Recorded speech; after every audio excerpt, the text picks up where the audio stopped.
Jumpa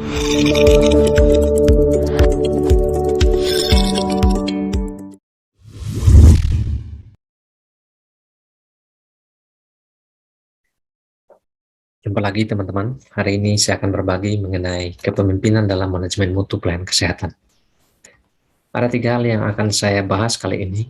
Yang pertama adalah bagaimana perkembangan sistem manajemen mutu dari masa ke masa. Yang kedua, bagaimana membangun kepemimpinan manajemen mutu yang kuat dalam pelayanan kesehatan. Dan yang ketiga, apakah ada praktik manajemen mutu terbaik di dunia yang dapat menginspirasi perbaikan mutu pelayanan di sektor kesehatan. Mari kita mulai dari yang pertama, ya, bagaimana gambaran perkembangan sistem manajemen mutu dari masa ke masa. Sistem manajemen mutu kita sebenarnya telah mengalami perkembangan yang sangat pesat. Di zaman yang dulu sekali, orang-orang belum memberikan perhatian terhadap mutu, baik dari produk, barang maupun jasa. Era atau masa ini dikenal sebagai era tanpa mutu. Kemudian orang-orang memberi perhatian penuh terhadap hasil produksi, entah itu barang atau jasa, dengan cara memeriksa hasil produksi tadi. Nah, era ini disebut sebagai era inspeksi. Kemudian dengan ada kemajuan statistik dan ilmu pengetahuan yang lain, ada upaya untuk melakukan pengendalian terhadap berbagai macam produk, barang, dan jasa tadi dengan menggunakan ilmu-ilmu statistik. Era ini dikenal sebagai era pengendalian mutu atau quality control. Kemudian berkembang lagi. Ada keinginan untuk melakukan standarisasi atau merencanakan mutu itu dari awal. Nah, era ini disebut sebagai era jaminan mutu atau quality assurance. Jadi mutu tidak hanya dikontrol pada saat dia mau dihasilkan dan juga pasca produksi, tetapi juga didesain dari awal, memastikan standar-standar tertentu yang harus dipenuhi sebelum kegiatan produksi itu dilakukan. Dari era jaminan mutu berkembang lagi dengan kemajuan ilmu pengetahuan, juga muncullah konsep manajemen mutu terpadu atau manajemen mutu total. Di sini diperkenalkan berbagai macam standar-standar tentang manajemen mutu, tetapi masih dilakukan secara parsial. Jadi ada negara tertentu yang mengembangkan, ada negara tertentu yang tidak mengembangkan. Tetapi memang dalam satu proses itu sudah jauh lebih komprehensif dibandingkan dengan era jaminan mutu. Kemudian bergeser dengan kemajuan ilmu pengetahuan, kita berada di era sistem manajemen mutu, ya. Sering disebut sebagai beyond total quality management. Jadi ini sudah selangkah lebih maju dari konsep total quality management yang dipopulerkan pada tahun-tahun sebelumnya. Di era sistem manajemen mutu ini sudah ada banyak standar-standar manajemen mutu yang dikembangkan dan ditetapkan untuk diacu oleh berbagai negara di belahan dunia. Dan salah satu lembaga yang memberi perhatian penuh, punya kepedulian mengembangkan standar ya untuk manajemen mutu ini adalah ISO. ISO ini apa? Jadi ceritanya, di tahun 1946 di London, Inggris, berkumpullah 65 delegasi dari 25 negara, dan mereka mendiskusikan tentang masa depan dari standarisasi internasional.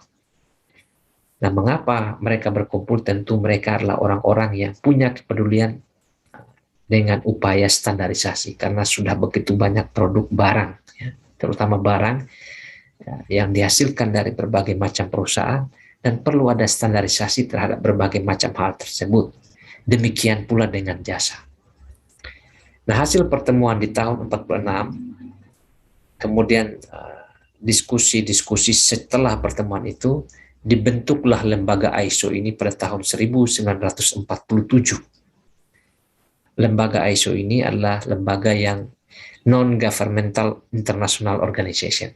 Jadi tidak seperti badan-badan WHO, ILO, UNICEF, dan sebagainya yang merupakan lembaga perwakilan PBB. Ya. Mereka bergerak di bidang standarisasi berbagai macam proses, ya, termasuk sistem manajemen mutu. Kenapa disebut ISO? ISO ini adalah kata turunan dari bahasa Yunani isos yang artinya sama. Ya. Jadi teman-teman nanti tolong bedakan, ISO ini bukanlah singkatan dari beberapa kata nama organisasi, bukan. Ya. Tapi ISO ini adalah terminologi yang diambil dari bahasa Yunani isos yang artinya sama. Nama organisasi ini ISO, meskipun di dalam penulisan di bahasa Inggrisnya adalah International Organization for Standardization. Jadi kalau lihat dari bahasa Inggrisnya harusnya IOS ya, tetapi mereka bersepakat untuk menggunakan ISO. Saat ini ISO berkembang sangat pesat dan kurang lebih ada 167 ya, badan-badan mutu yang ada di berbagai negara di belahan dunia ini yang tergabung di dalam ISO. Dan untuk keanggotaannya itu berbeda-beda ya. Maksudnya kualifikasi keanggotaan. Nah, tentang kualifikasi ini saya tidak akan jelaskan di sini, nanti teman-teman bisa cari sendiri. Nah, apa yang sudah dikembangkan dan ditetapkan? Nah, ada beberapa, sebenarnya banyak sekali, tapi yang saya tampilkan di sini hanya beberapa saja. Misalnya ya, ISO 9001 ya, tahun 2015, sebenarnya ada juga dari tahun sebelumnya, cuma yang terakhir ini yang tahun 2015. Ini khusus tentang sistem manajemen mutu ya. Kemudian ada ISO 27001 ya, sistem manajemen keamanan informasi. Kemudian ada ISO 14001, ini tentang sistem manajemen lingkungan. ISO 31000 tentang manajemen risiko dan sebagainya. Nah, kita tidak akan bicara yang lain-lain. Kita mungkin lebih banyak bicara di bagian yang ini, ISO 9001 ya, 2015 tentang sistem manajemen mutu. Ada beberapa prinsip di dalam sistem manajemen mutu di ISO 9001 ini. Kurang lebih ada 7, ya, mulai dari customer focus, kemudian leadership, kemudian engagement of people, ada process approach, ada improvement, ada evidence-based decision making, dan ada relationship management. Ya.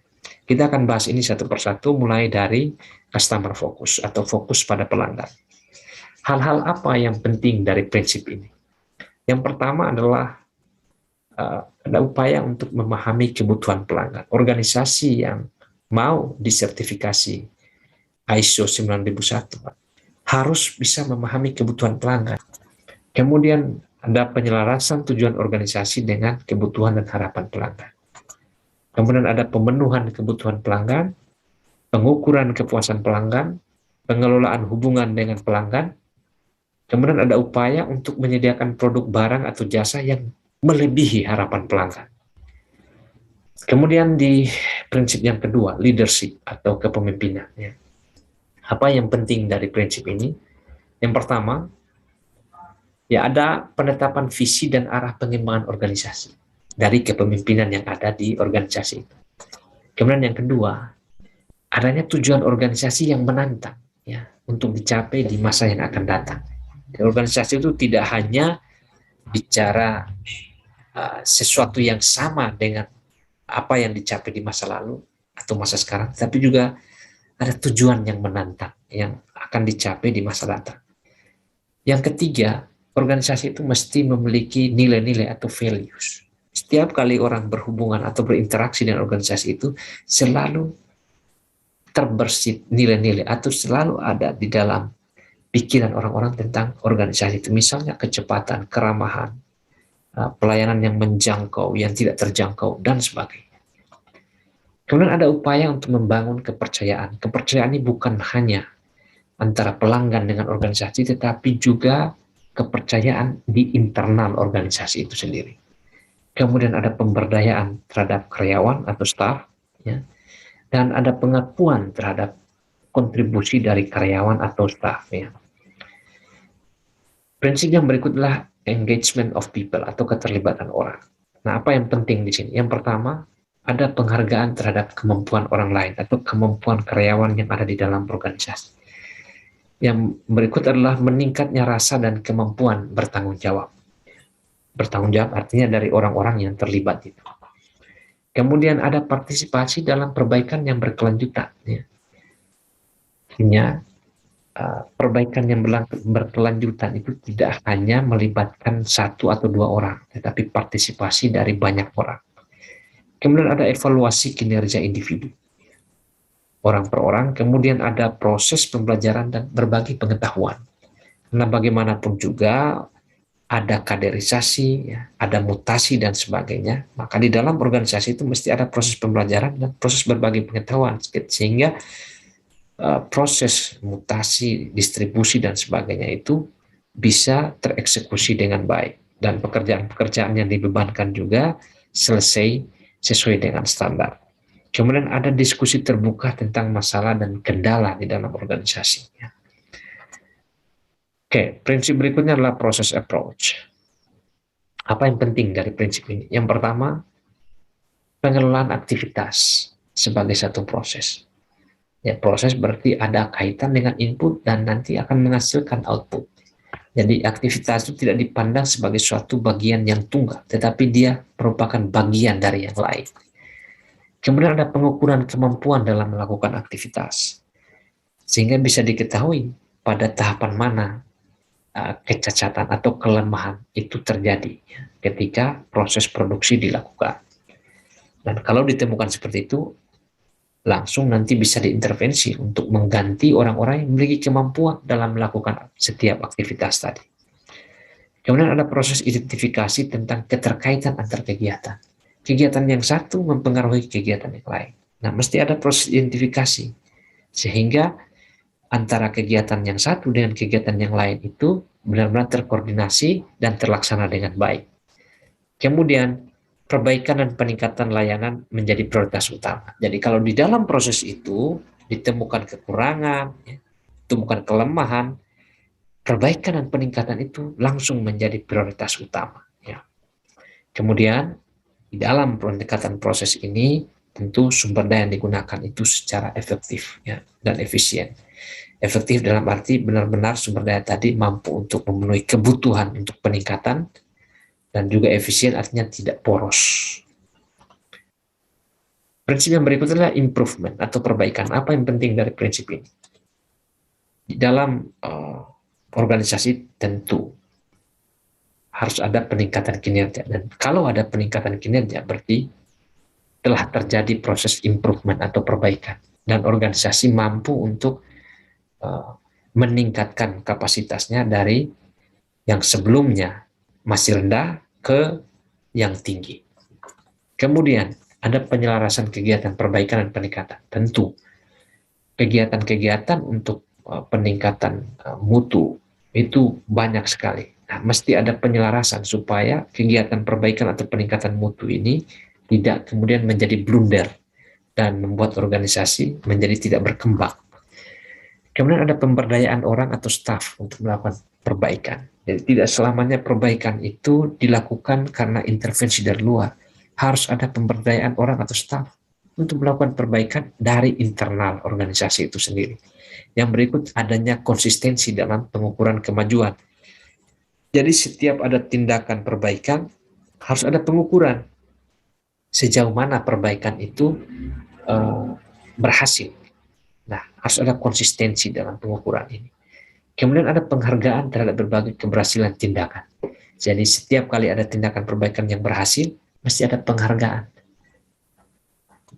Ya, semacam memberi reward bagi diri sendiri atau bagi bawahan atau bagi staff. Kemudian penerapan pendekatan perbaikan berkelanjutan ini, ya, secara terus-menerus. Ya, di sini ya, yang dipentingkan itu adalah siklus dari PDCA. Ya. Plan, do, check, action. Ya. Rencanakan, laksanakan, kemudian kontrol, kemudian lakukan lagi. Kemudian setelah hasil pelaksanaan tadi, kemudian dibuat perencanaan lagi. Terus-menerus seperti tadi. Hanya dengan PDCA ini, organisasi kemudian bisa mereformasi dirinya menjadi organisasi yang lebih baik di dalam perbaikan mutu. Kemudian evidence-based decision making, ya, atau pengambilan keputusan berbasis bukti. Apa yang penting di sini? Yang pertama adalah mesti tersedia data yang akurat dan handal di dalam organisasi. Kalau tidak tersedia data ini, maka akan sulit sekali untuk mengambil keputusan yang berbasis bukti, karena tidak ada bukti yang tersedia. Yang berikut, setelah datanya akurat dan handal, tersedia dengan baik, harus menggunakan metode yang tepat untuk menganalisisnya, karena tidak semua metode itu cocok. Metode yang tepat untuk menganalisis situasi dari organisasi. Kemudian, di dalam pembuatan keputusan tentu tidak melulu analisis data, ya, atau murni angka-angka, tetapi juga dikombinasikan dengan pengalaman praktis. Karena pengalaman praktis itu biasanya memperkaya seseorang dengan berbagai kebijaksanaan untuk mampu memutuskan, ya, apa yang terbaik dengan bekal hasil analisis data yang dibuat sebelumnya. Kemudian ada penggunaan alat untuk pengambilan keputusan, ya, quality tools. Ada fishbone diagram, ada Pareto diagram, dan lain-lain. Ya.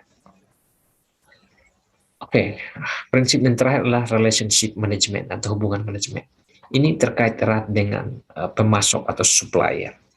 Jadi organisasi itu juga mesti mengidentifikasi dan memilih siapa supplier terbaik, sehingga organisasi itu dapat input, dikelola dengan baik, dan menghasilkan produk yang baik juga. Kalau kita bisa memilih pemasok itu secara lebih baik, maka kita bisa mengendalikan biaya, bisa kelola biaya, kita bisa optimalkan sumber daya yang ada di dalam organisasi, dan pada akhirnya bisa menciptakan suatu nilai atau value tertentu. Kemudian ada proses untuk membangun hubungan atau jejaring, karena bagaimanapun organisasi mesti bermitra dengan pemasoknya atau dengan pihak lain. Proses membangun hubungan atau jejaring ini perlu mempertimbangkan manfaat jangka pendek dan jangka panjang. Kemudian ada proses untuk berbagi keahlian, ya, tukar-menukar keahlian, sumber daya, informasi, dan rencana dengan mitra dari organisasi. Kalau ada ini, maka dapat dikatakan prinsip relationship manajemennya sudah terlaksanakan dengan baik. Kemudian ada kolaborasi dalam kegiatan perbaikan dan pengembangan dengan mitra.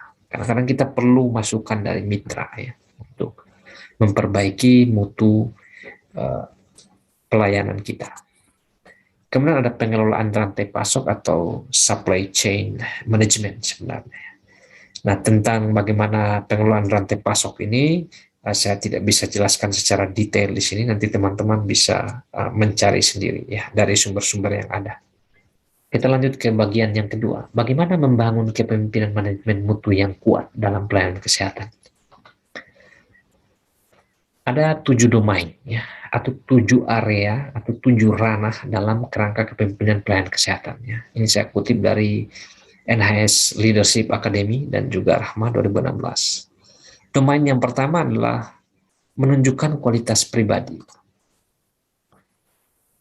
Kemudian yang kedua adalah bekerja sama dengan orang lain. Yang ketiga, mengelola pelayanan. Yang keempat, meningkatkan pelayanan. Yang kelima, menetapkan arah. Kemudian membentuk visi. Dan yang terakhir adalah menyampaikan strategi. Oke, yang pertama adalah menunjukkan kualitas pribadi. Seorang pemimpin harus mampu mengembangkan kesadaran diri. Kesadaran diri bahwa dia adalah seorang pemimpin. Kemudian mengelola dirinya sendiri. Bagaimana nanti dia bersikap untuk mempengaruhi orang lain, termasuk semua orang yang berada di dalam pengelolaan atau penguasaan. Nah, kalau perlu, seorang pemimpin juga mengikuti kursus atau diklat terkait dengan pengembangan pribadinya secara berkelanjutan dan bertindak dengan penuh integritas. Integritas ini maksudnya kesatuan kata dan perbuatan. Yang kedua, bekerja dengan orang lain. Aspek apa di dalam domain ini? Yang pertama adalah pengembangan jejaring. Jejaring ini baik dengan supplier maupun juga dengan konsumen atau pihak yang akan membantu fasilitas kesehatan dalam menyediakan pelayanan. Kemudian membangun dan memelihara hubungan dengan orang lain tadi. Bisa di internal organisasi pelayanan kesehatan maupun juga di eksternal. Kemudian mendorong kontribusi dan kerjasama dalam tim. Yang ketiga, mengelola pelayanan. Ya.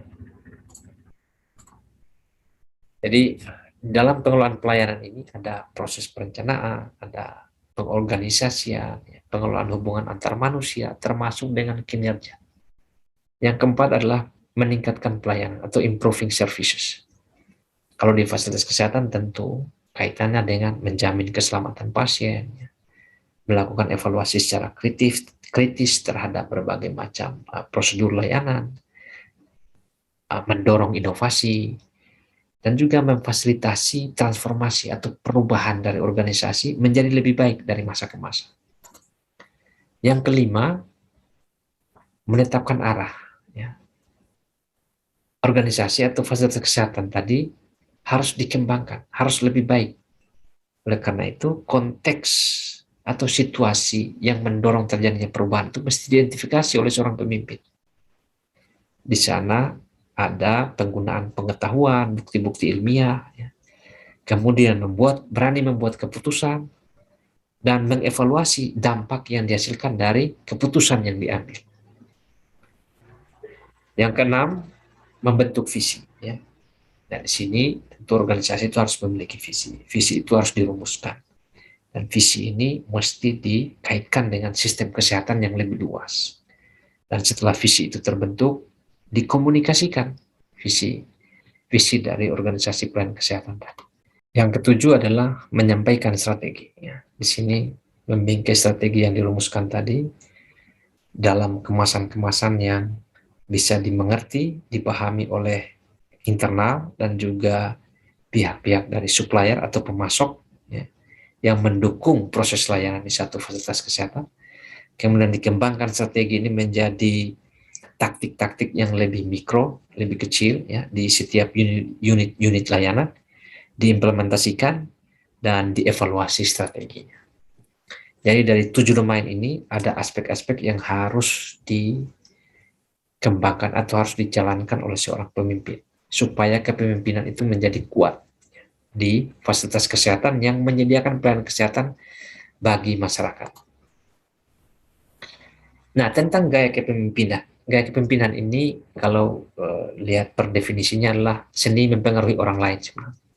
Nah, kita perlu mempelajari tentang gaya kepemimpinan ini karena bisa saja teman-teman nanti suatu saat akan berada dalam situasi yang harus mempengaruhi orang lain atau diberikan kekuasaan untuk memimpin. Nah, perlu untuk mengenali berbagai macam gaya kepemimpinan ini. Nah, ini gaya kepemimpinan berdasarkan kekuasaan, sikap, dan perilaku. Ada gaya kepemimpinan yang transaksional. Gaya kepemimpinan ini umumnya ya banyak memberikan reward dan penalti. Ya. Saya berikan sesuatu, ya nanti kamu bayar saya dengan sesuatu. Ini transaksional. Ada juga gaya kepemimpinan transformasional. Ya. Ini biasanya pemimpin berusaha mempengaruhi orang lain dengan membuat perbaikan, ya, mencari cara terbaik untuk menyelesaikan masalah. Dia berusaha untuk menginspirasi banyak orang. Dia berusaha untuk memberdayakan banyak orang dalam organisasi itu. Nah, ini transformasional. Ada juga gaya kepemimpinan yang melayani. Ya. Dia yang penting melayani, ya. Serve first and lead second. Ya. Yang penting dia melayani. Dia prioritaskan kebutuhan orang lain terlebih dahulu. Ada juga pemimpin yang punya gaya seperti itu. Karena ada pemimpin yang punya gaya demokratis. Demokratis itu artinya partisipatif. Dia menghargai ide dan masukan dari orang lain dan mau berdiskusi tentang berbagai macam bentuk kontribusi untuk perbaikan organisasi. Kemudian ada gaya kepemimpinan otokratik. Kalau gaya kepemimpinan ini biasanya kebalikan dari demokratis. Pengambilan keputusannya itu mutlak dari pemimpin. Ya. Kemudian ada gaya kepemimpinan yang birokratis. Ya. Ini yang berbasis pedoman, ya, sangat sistematis. Biasanya ini sangat hierarkis juga, ya. Jadi kekuasaannya itu atau kalau dia ingin mempengaruhi orang lain itu basisnya adalah kekuasaan yang dimiliki karena jabatan formal. Ya pokoknya harus sesuai pedoman lah. Ya. Kemudian ada juga gaya kepemimpinan yang laissez-faire ini. Ya ini gaya kepemimpinan yang ya memberikan kebebasan penuh kepada staf-staf di bawahnya untuk mengerjakannya. Pemimpin itu hanya memantau saja. Gitu. Kemudian ada gaya pimpinan yang sifatnya karismatik. Ya. Biasanya karena kepribadian tertentu, dia lebih mengandalkan komunikasi dan persuasinya sebagai kunci untuk mempengaruhi orang lain. Umumnya lebih banyak menyampaikan visi untuk menggerakkan orang lain. Nah, ini beberapa gaya kepemimpinan berdasarkan kekuasaan, sikap, dan perilaku yang mungkin saja ditemukan di organisasi pelayanan kesehatan ya. Kemudian ada gaya kepemimpinan berdasarkan situasi. Ini dikembangkan oleh Blanchard dan kawan-kawannya. Sudah mengalami beberapa revisi. Untuk memahami gaya kepemimpinan ini ya, ada dua aspek yang kita harus perhatikan baik-baik. Yang pertama adalah directive behavior ini, kemudian ada supportive behavior. Di sini ini perilaku memberi arahan, kemudian ini ada perilaku suportif atau perilaku yang pemberian bimbingan, motivasi dan sebagainya. Nah, perilaku direktif ini seperti apa ya? Ini perilaku pemberian arahan tentang apa, bagaimana dan kapan tugas-tugas itu harus diselesaikan oleh staf. Jadi tugas pemimpin. Perilaku pengarahan ini. Kalau ini perilaku dukungan. Perilaku dukungan ini seperti apa? Pemberian bimbingan, motivasi, peningkatan kepercayaan diri kepada staf. Nah, kalau kita bagi dalam kuadran seperti ini, makin ke sini, ya, maka perilaku direktif itu makin dibutuhkan atau makin tinggi. Makin ke atas, perilaku suportifnya yang lebih dibutuhkan atau yang lebih tinggi. Nah, dari dua sumbu ini, kita bisa konfigurasi beberapa gaya kepemimpinan. Menurut Blanchard ada S4, S3, S2, dan S1.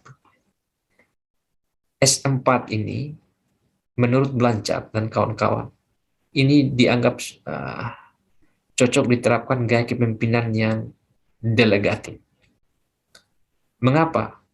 Karena di sini low supportive dan low directive behavior.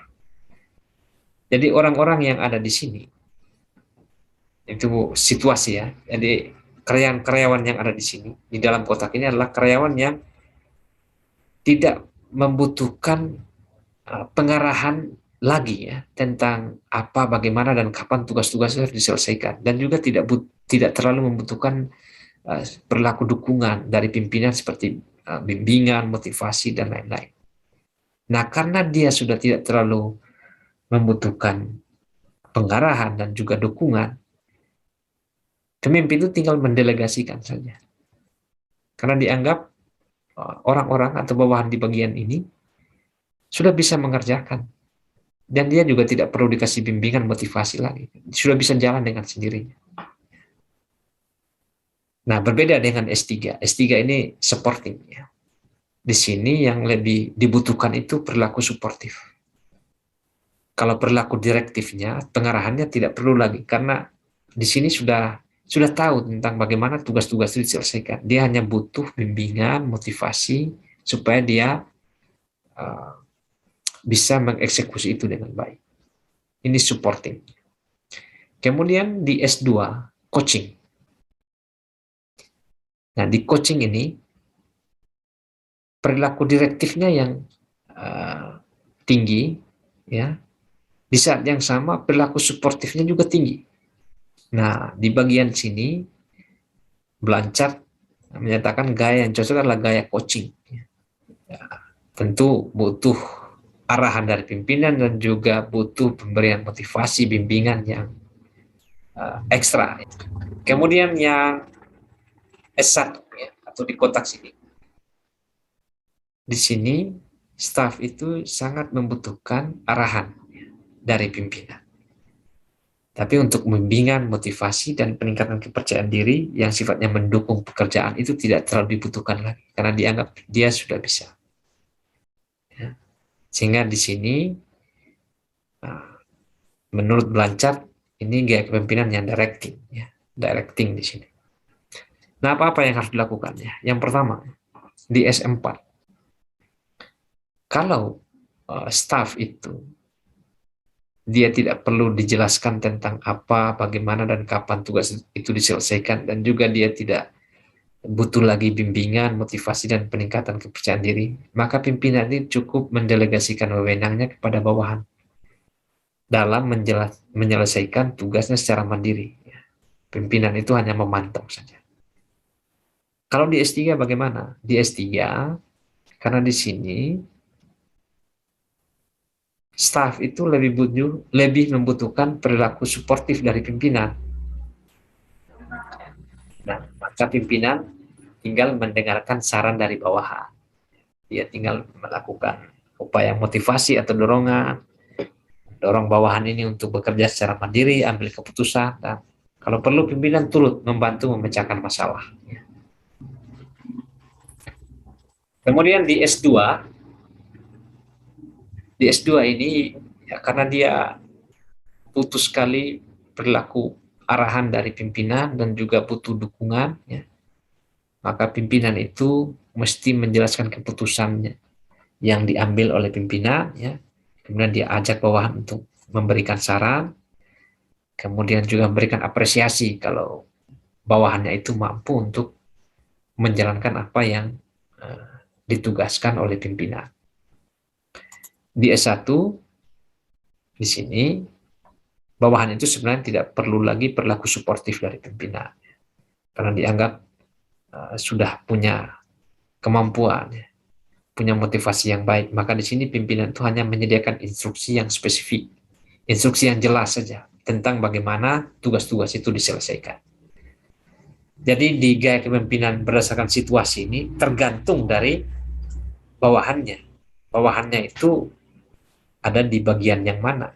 Apakah bawahan itu lebih banyak membutuhkan dukungan, bimbingan, motivasi, ataukah bawahan itu perlu mendapat penjelasan tentang bagaimana tugas-tugas itu diselesaikan. Ya. Ada bawahan yang mungkin kemampuannya sangat tinggi, ya. Ada yang moderat, ada yang rendah. Jadi ini tergantung situasi. Nah, pemimpin yang mempelajari ini ya tinggal menerapkan saja. Tentu dia harus analisis situasi terlebih dahulu tentang kondisi dari bawahan atau staf. Oke, kita pindah ke yang ketiga. Apakah ada praktik manajemen mutu terbaik di dunia yang dapat menginspirasi perbaikan mutu pelayanan di sektor kesehatan? Nah, kita mesti belajar dari Jepang. Jepang itu punya Kaizen. Kaizen, Kai artinya perubahan, Sen artinya baik. Jadi Kaizen itu sebenarnya perubahan untuk menjadi lebih baik. Jepang itu termasuk negara yang sangat maju di dalam manajemen mutu. Dan 6 langkah Kaizen ini perlu kita pelajari, dan mungkin dari 6 langkah ini kita mendapat inspirasi untuk memperbaiki mutu pelayanan kesehatan kita. Bagi organisasi yang menerapkan prinsip Kaizen, ya, yang pertama itu dia harus menemukan potensi perbaikan. Dalam prinsip Kaizen, 6 langkah Kaizen, yang pertama itu potensi perbaikan harus ditemukan. Kemudian harus dilakukan analisis metode apa yang digunakan saat ini. Kemudian dicetuskan apa ide orisinal untuk memperbaiki metode yang digunakan saat ini supaya perbaikan itu bisa dilakukan. Nah, setelah idenya dicetuskan, ya, susun rencana penerapan. Kemudian dilaksanakan, ya, rencana itu. Kemudian evaluasi metode yang baru ini. Metode baru yang digunakan untuk memperbaiki metode lama. Dan dari metode baru, kalau sudah oke, dijalankan. Kalau masih temukan kelemahan, temukan lagi. Kira-kira pada bagian mana diperbaiki. Jadi ini mirip sekali dengan konsep PDCA, ya. Plan, do, check, action. Ya. Continuous improvement. Perbaikan yang berkelanjutan terus-menerus. Jadi kalau kita ingin memperbaiki mutu pelayanan kesehatan kita, terapkan prinsip Kaizen ini. Kemudian, ya mungkin ini satu juga yang saya mau bagi kepada teman-teman semua, tentang Six Sigma. Six Sigma ini adalah gabungan dari TQM dan SPC. Ya. TQM kalau nonton video saya sebelumnya ini Total Quality Management yang digabungkan dengan Statistical Process Control, ya, atau kontrol proses produksi barang dan jasa yang menggunakan perhitungan-perhitungan statistik. Konsep Six Sigma ini diperkenalkan oleh Motorola ya, pada tahun 87 oleh seorang engineer-nya Motorola ini bernama Bill Smith.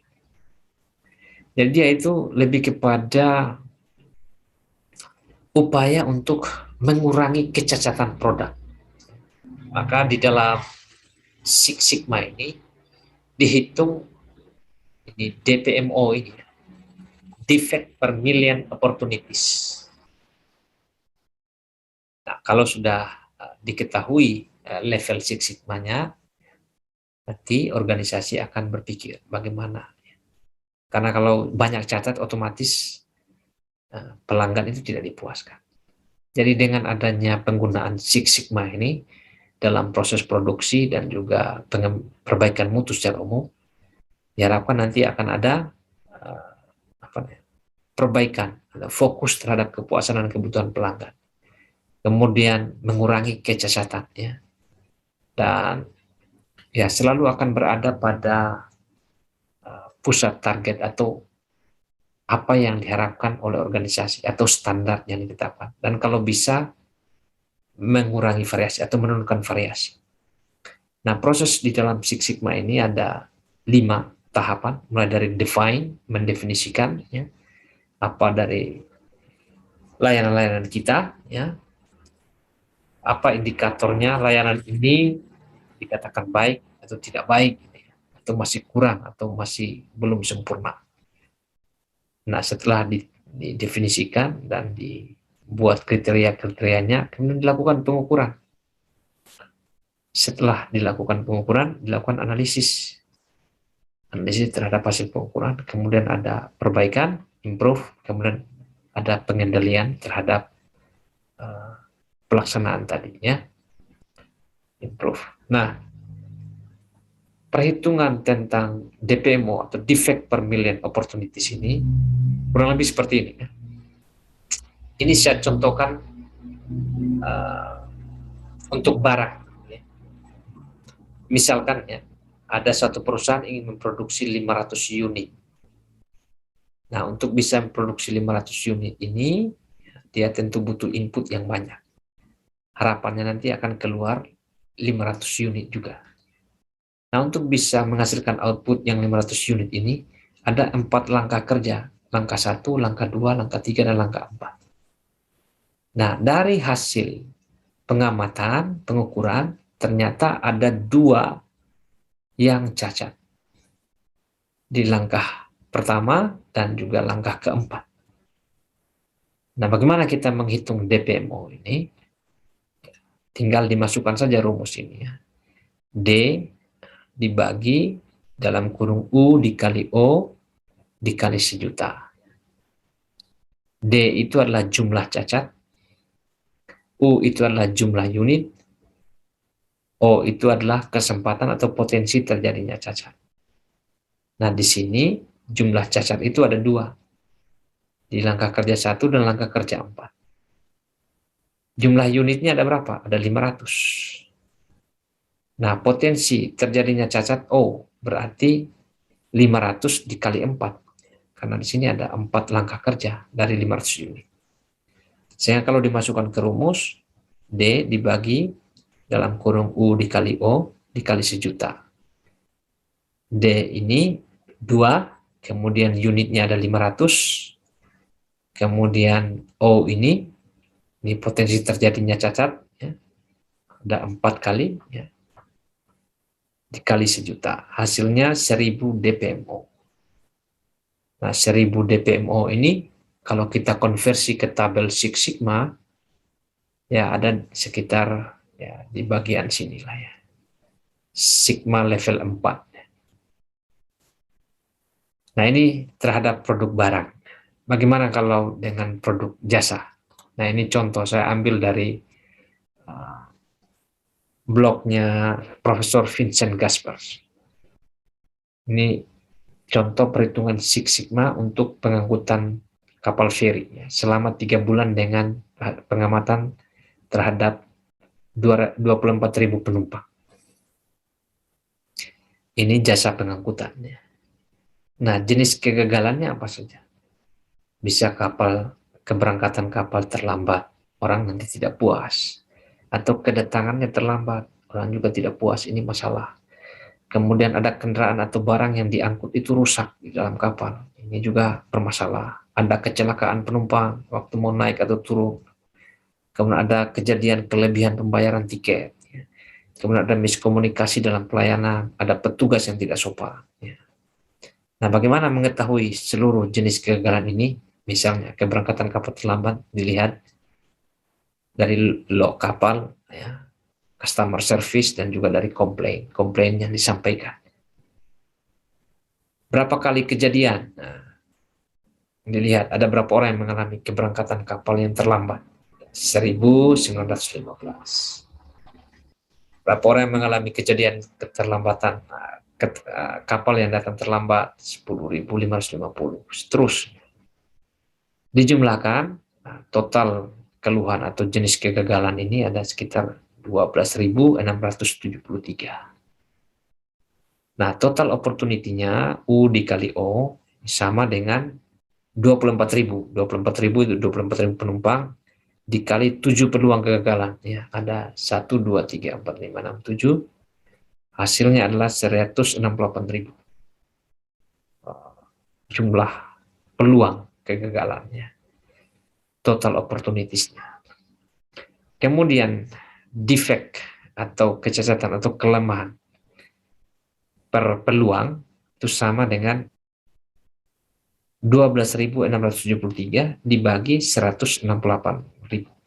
Diperoleh nilai 0,075435. Dan defect per million opportunities-nya tinggal dikalikan saja ini dengan 1.000.000. Diperoleh hasil 75,435.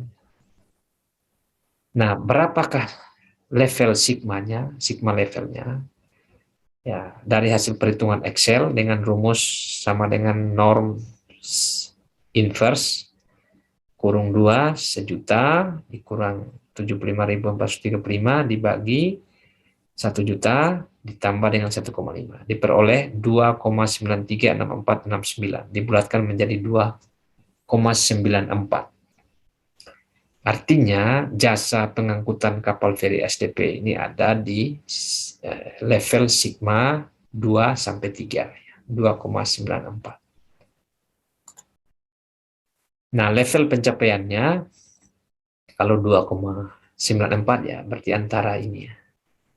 2 dan 3, 2,94, hampir 3. Kalau dia misalnya dapat 1 Six Sigma, berarti ada sekitar 691.462.000 kecacatan. Kalau 2 Sigma, ada 308.538 kecacatan atau kelemahan dari produk, barang atau jasa. Ya. Kalau 3 Six Sigma ada sekitar 66.807 kecacatan atau kelemahan atau kegagalan. Ya. Kalau 4 Sigma, sekitar 6.210 kegagalan atau kecacatan. Kemudian ada 5 Sigma, sekitar 233. 6 Sigma itu hanya 3,4 kelemahan atau kegagalan yang diproduksi. Kalau organisasi itu mendapatkan level Sigma 1, itu sangat tidak kompetitif. Terlalu banyak kelemahan atau kegagalan. Kalau 2 Sigma, ya ini rata-rata industri di Indonesia ya. Ini kalau saya kutip dari Gaspers dan Fontana 2018. Kalau 3 Sigma ya ini moderat. Kalau 4 Sigma ini ukuran rata-rata industri di Amerika. Kalau 5 Sigma artinya 233 kegagalan untuk kelemahan. Kalau 6 Sigma hanya 3,4. Jadi yang diharapkan ideal itu kalau kita mencapai 6 Sigma ini. Hanya 3,4 barang gagal. Nah, pertanyaannya mungkin ya, apakah pemimpin atau manajer di organisasi penyedia pelayanan kesehatan itu serius mendefinisikan, mengukur, mencatat, analisis, perbaikan, peningkatan, dan pengendalian terhadap seluruh kelemahan, ya, kekurangan atau kecacatan dalam layanan kesehatan. Nah, kita ingat, kesehatan itu layanan yang zero tolerance, ya, terhadap kecacatan atau kekurangan. Karena kalau misalnya itu terjadi terus-menerus, akibatnya sangat besar, kematian, apalagi di rumah sakit atau di puskesmas. Nah, ini pertanyaan besarnya bagi kita yang ada di Indonesia, ya, terutama pemimpin-pemimpin yang bertanggung jawab dalam manajemen mutu. Oke, hanya ini yang bisa saya sampaikan, ya. Semoga dua pengalaman, ya, pembelajaran Kaizen dari Jepang dan juga Six Sigma itu bisa menginspirasi dalam perbaikan mutu pelayanan kesehatan di Indonesia. Sampai jumpa lagi di kesempatan-kesempatan yang akan datang. Terima kasih banyak.